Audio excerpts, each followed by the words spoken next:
Hey, everybody, I'm Jody Vance. And I'm George-Affleck. And you'd think we're going to talk about elections BC, what happened in the oh my gosh, so long election here in our province, or federal politics, or US politics. But no, we're starting with the Park Board. On Unspun, coming up.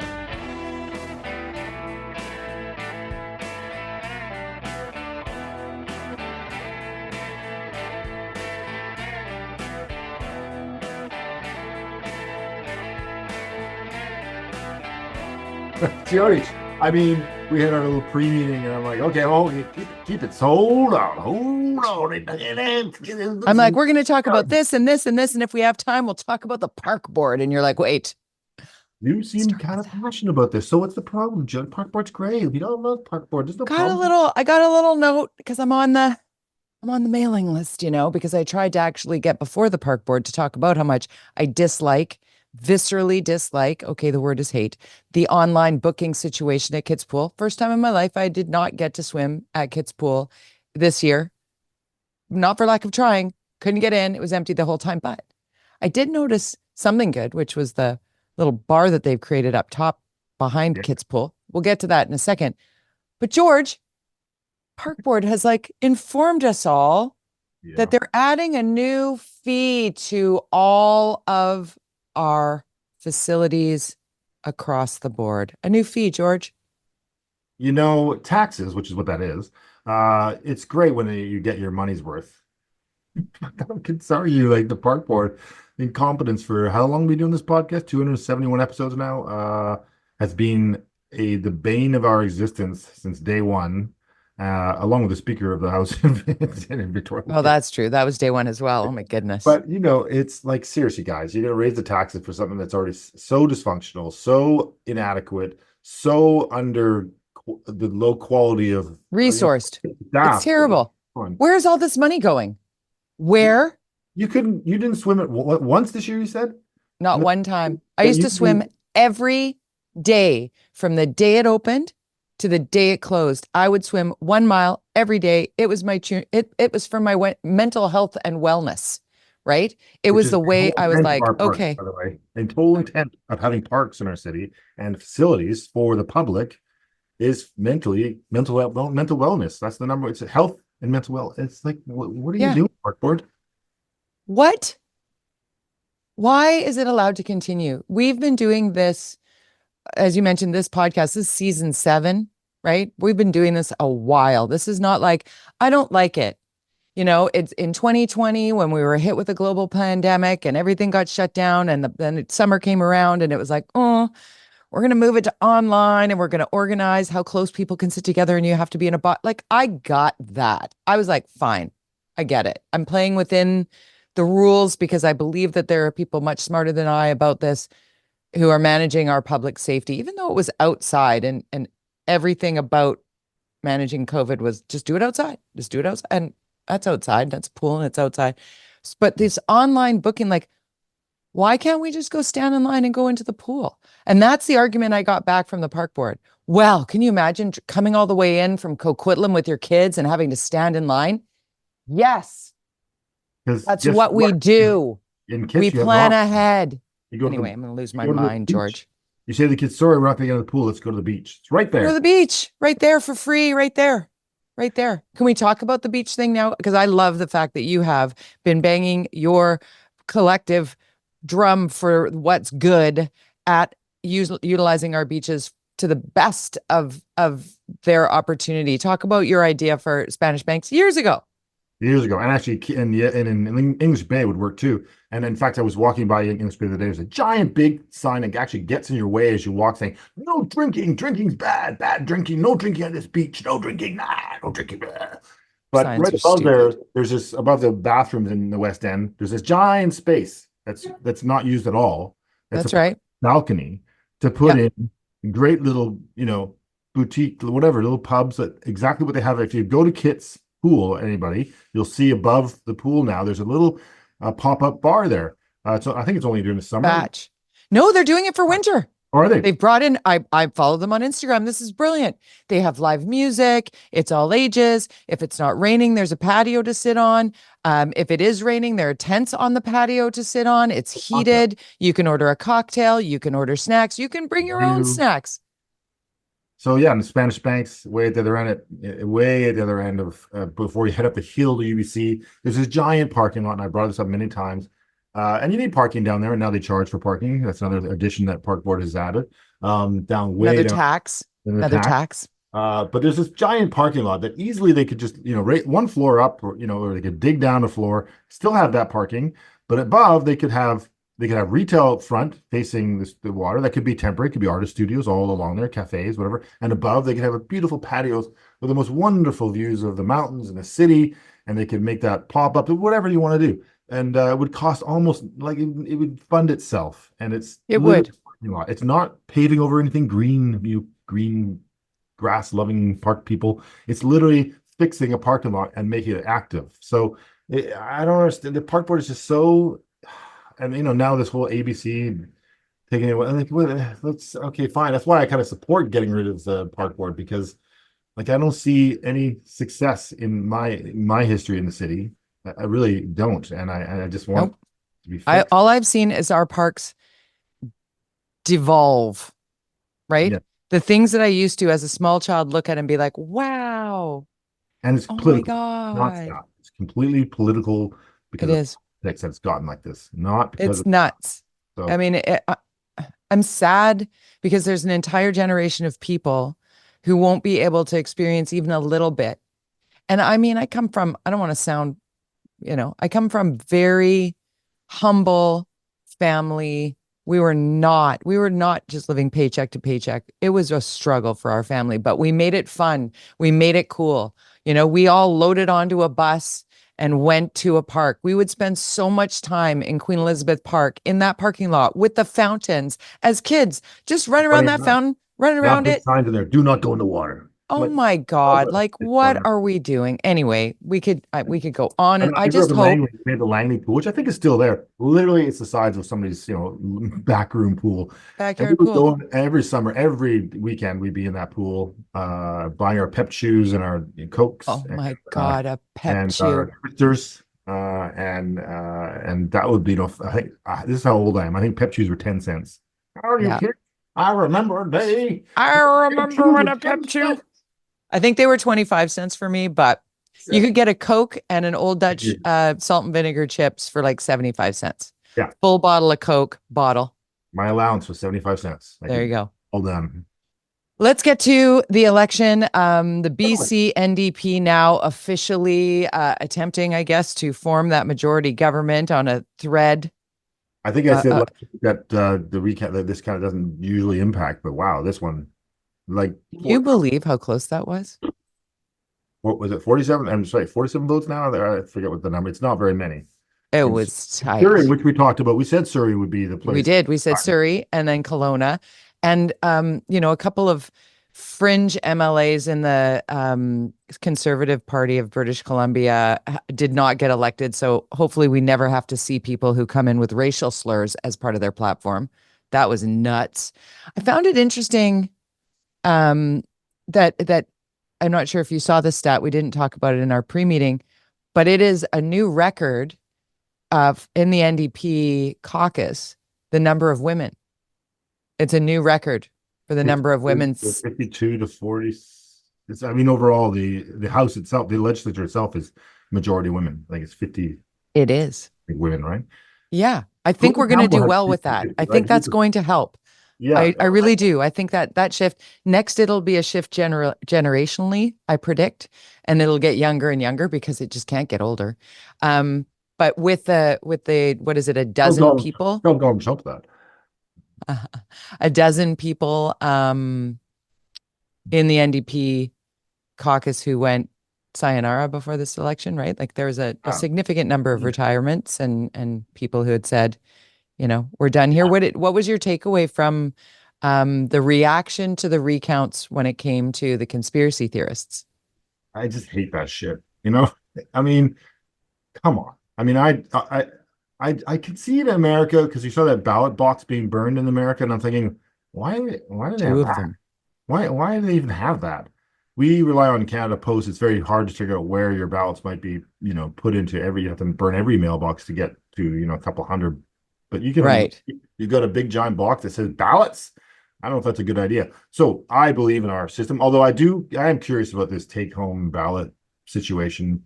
I just think optics, I don't think anything happened that was shifty, but perception, as you know, as a journalist, perception is reality, and that becomes a challenge. And that's where conspiracies just jump on Yeah. us. Even though 100% we've been doing it forever, given the times that we live in now and the conspiracies and the fear, mostly because of America, and this just doesn't happen the way our systems are different up here. Very. So Like it's so easy to vote here compared to in the US. There's like, I told you, it took me 90 seconds. yeah, Here's my driver's license. Oh, hello. Here's your ballot. Go over there. Done. Check. Okay. Walk out. Voter, here's your sticker. Thanks for coming. That is not how it rolls on a voter roll in the United States. And I don't know about you, and we can talk more about it in a second, but the swing states, I'm so sick of talking about Wisconsin and Michigan and Pennsylvania and North Carolina and Georgia and Nevada. And like, oh my God, like it's going to come down to 15 votes in a county in Wisconsin. It doesn't matter what the population. So let's just when we'll come back to federal be in Canada. We might as well let's go. Let's just go with this. We have our plans that we spent hours before the show. It's been days. Who needs plans, George? I love going rogue with you. Okay, what do you think about what we're seeing there then? Kamala Harris blowout. Do you? 400 to 50, whatever the numbers are I just think it's going to be a massive blowout. That's my prediction. I checked on our friend Alan Lichtman. He's Yes. the guy that predicts all of them. You got his book. There you go. It's there. It's over there somewhere. That's your coffee.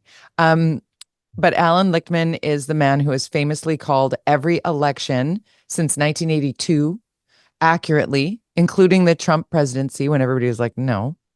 And he uses 13 keys. What does he call them? Keys. Yes, keys.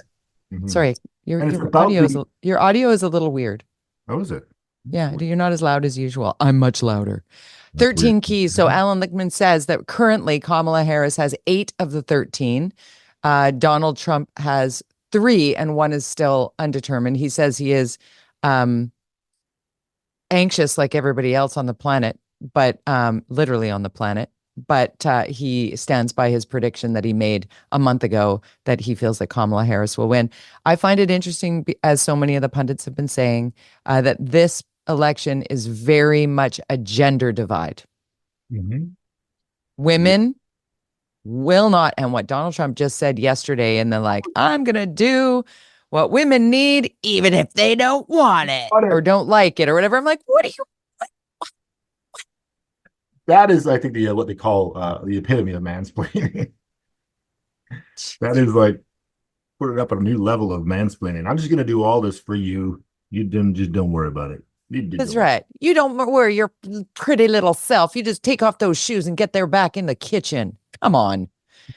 And what do you make of Joe Biden? You know, obviously Kamala Harris does this unbelievable speech at the Ellipse, like right where Donald Trump had done the gathering on January 6th.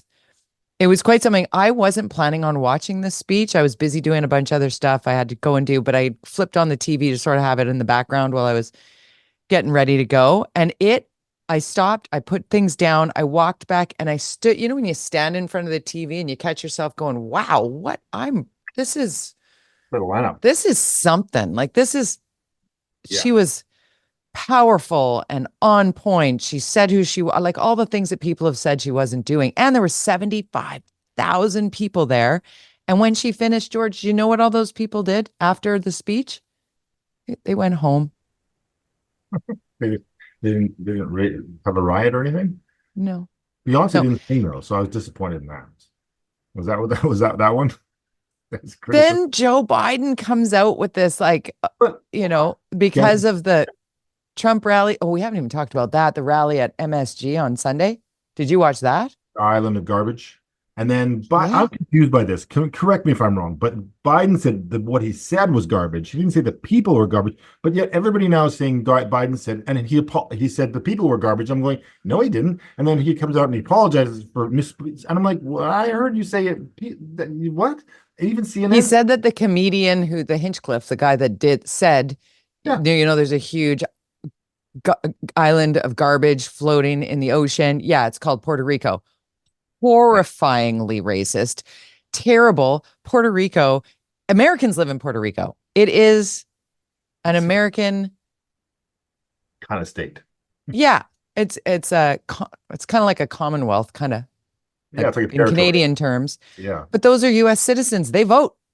What are you doing? Anyways, that aside, so Joe Biden called that comedian garbage, and now the Republicans have seized on it because they need to own the news cycle. That's the unspun piece of this, in my opinion, is they were like, oh, damn, she has got this on point. We need to own the news cycle. We need to shove her off that. So we're going to make it all about. But the thing that I find so funny that really none of the Democratic talking heads are doing is saying, I thought the whole point was that Joe was demented. Why are we focusing in on the things that Joe Biden is saying? Didn't you say that he was Sleepy Joe, demented Biden? Like, isn't that the whole Republican? No. Now it's like, how dare the president? And every time they mention the Biden-Harris presidency, which is what we're currently in and will be until January 6th of 2025, the Biden-Harris has become the Harris-Biden. It's very funny. I mean, it's funny. Ha. He really, it's unfortunate that Biden did that, even though he didn't do what they're saying he did, but they've managed to make it a reality. They've turned their fake news into news.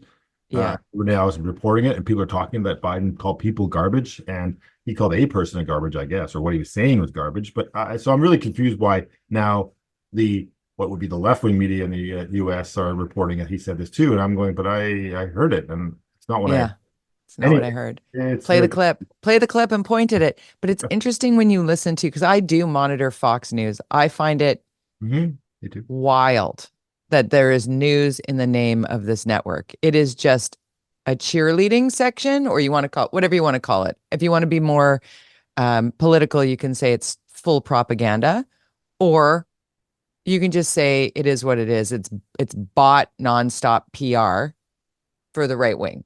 It just is. And some can argue that watching MSNBC is very, very, very, very, very far left, but they at least report on news over there. Like, there's actual news over there. They're not just throwing out, like watching the Laura Ingraham hour or watching Jesse Waters. I watch it and I'm like, oh my God, people believe this guy. It's wild. Or her. Actually, I find that Laura Ingraham or however you pronounce it is tough to get through because there's just so little substance to what's being said. But there are 100 million Americans who watch that as though it is NBC or CBS or ABC News, right? I think that on the ground, and whether or not all these celebrities endorsing Kamala and Hulk Hogan endorsing Trump, right, whether that makes a difference. But I do think, contrary to the popular success of elections where young people don't vote, I do think young women will show up, and that will determine this election's outcome. And I think you're right, big time, and they are going to determine the outcome of this election. And I think people will be shocked by how many young women are going, hold on. And I think that's me right now that you could be messing with. It's not like somewhere down the line I might not be able to afford something. It's like people are bleeding out in emergency rooms in states where the abortion ban is complete. Yeah. It's wild. It's really wild. Polling is tracking that properly. I really don't. You know what? I'm with you on that. The polling blows my mind. But then it also had Clinton up 20 points and she lost. So the polling was. Yeah.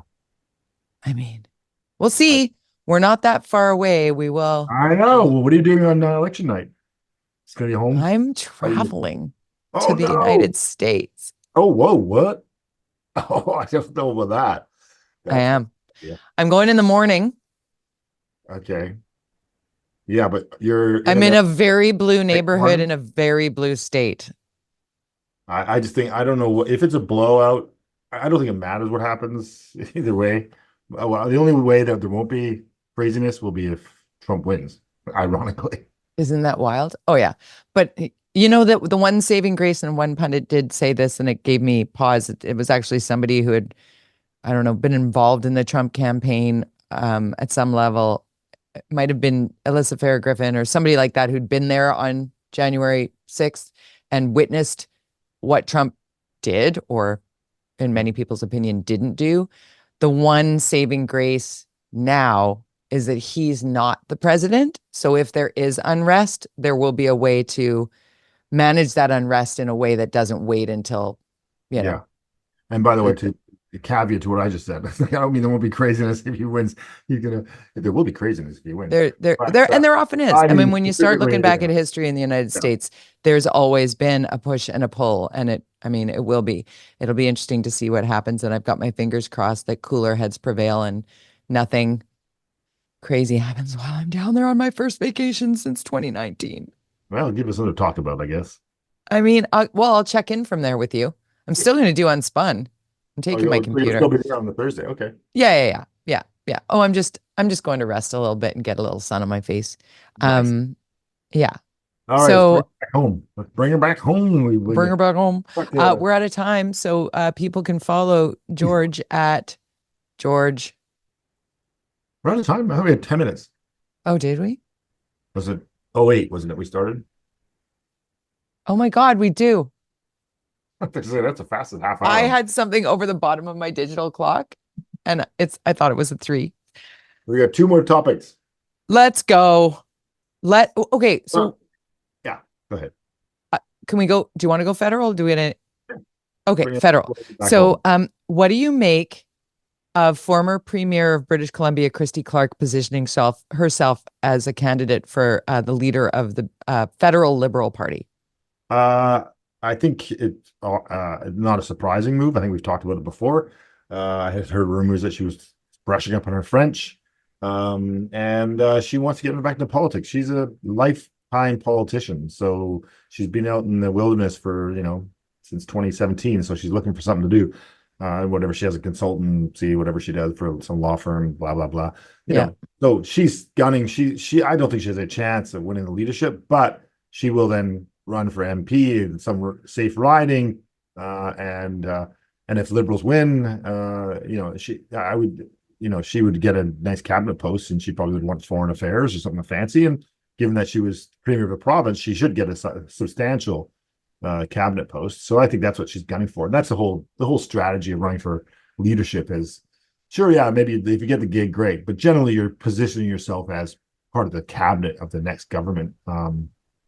And so I don't think she has a chance, but Trudeau's still surviving. Survived over a week. The people who are contrary haven't really managed to pull it together with the people that matter within the party. So they have to there's a process they have to follow. They haven't started following that process. So Trudeau, on a logical level, should leave. To me, I just think it's over 10 years. It's just not, it's almost impossible. It's like really hard to can survive. And so you're better to have a transition of power, and make sure that if you love your political party, your main job, if you believe in what your party represents, should be to save that political party.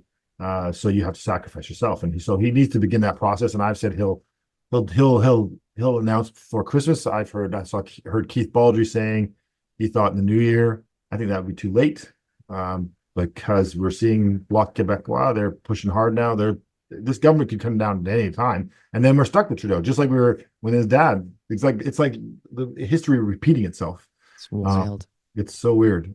So when there were 24 Liberals who signed a letter that wanted Trudeau to step down, asking for the Prime Minister to step down as leader of the Liberal Party of Canada.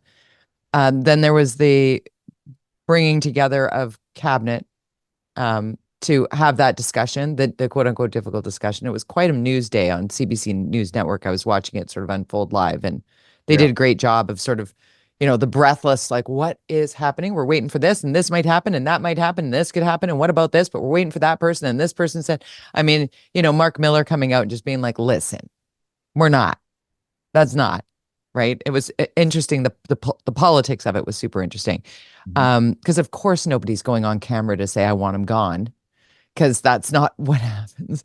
But Well, now the discussion, and this is the interesting part. Do you think it would be a good idea and a fair idea for there to be a secret ballot within the caucus about whether or not Trudeau should step down? it doesn't matter what process you go through. There's cracks in the armor. It's the beginning of the end. He's in denial. It's over. Right. It's time to move on, buddy. Right. Sorry. But his ego won't let him. Yeah, of course. And he's got enough strong people around him. And so, and maybe he can win again. Maybe. That's pretty thing. He's done the math. I mean, Biden was doing the same math, thinking I still can win this. But are you the right guy? Even if you win, will you have the support of the people of Canada? I don't get that sense that people seem so certain that Pierre Poilievre will be the next Prime Minister of Canada. They're like so certain. I was listening to CKNW this morning, and Mike Smith said as much. A year from now, Pierre Poilievre is likely the Prime Minister. You kick a dog and win Prime Minister. I don't believe it. Yeah. I think this provincial election was telling. You had an electorate, I believe, that were just like, I'm not voting for these guys. And I didn't think they showed up. Just like what's going to happen in America. I think a lot of people try the right guy.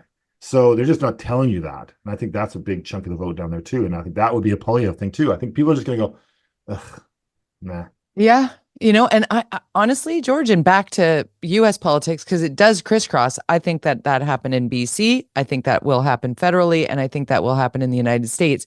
People who are in the echo chamber of whatever party, and this is not a slight against any particular party. Let's use, for example, people that were like, oh yeah, I'm voting Conservative BC for sure. Got in the booth and went, David-Eby.